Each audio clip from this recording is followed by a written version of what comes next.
आपण पाहत आहात नाशिक खबर न्यूज, जनतेचे हक्काचे व्यासपीठ। नाशिक आगामी सिंहस्थ कुंभमेळा 2027च्या पार्श्वभूमीवर नांदूर दसक स्मशानभूमी व परिसरातील विकास कामांचा प्रशासनाकडून आढावा घेण्यात आला आहे।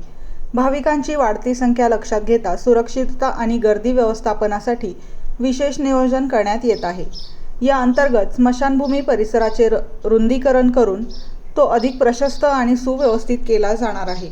तसेच प्लॅटफॉर्मचे समतलीकरण करून भाविकांना सुलभ आणि सुरक्षित सुविधा उपलब्ध करून देण्यावर भर दिला जात आहे।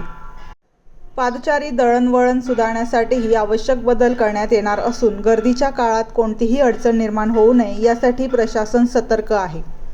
या पाहणीवेळी संदीप कर्णिक पोलीस आयुक्त, शेखर सिंग कुंभमेळा प्राधिकरण आयुक्त तसेच मनीषा खत्री महापालिका आयुक्त यांच्यासह पोलीस विभागाचे वरिष्ठ अधिकारी व कर्मचारी, कुंभमेळा प्राधिकरणाचे अधिकारी, महापालिकेच्या विविध विभागांचे अधिकारी व कर्मचारी आणि सार्वजनिक बांधकाम विभागाचे अधिकारी व कर्मचारी उपस्थित होते। सर्व संबंधित यंत्रणांच्या समन्वयातून ही कामे निर्धारित वेळेत पूर्ण करण्याचा प्रशासनाचा मानस असून सिंहस्थ कुंभमेळ्यासाठी येणाऱ्या कोट्यवधी भाविकांच्या सोयीसाठी व्यापक आणि नियोजनबद्ध तयारी सुरू असल्याचे यावेळी स्पष्ट करण्यात आले।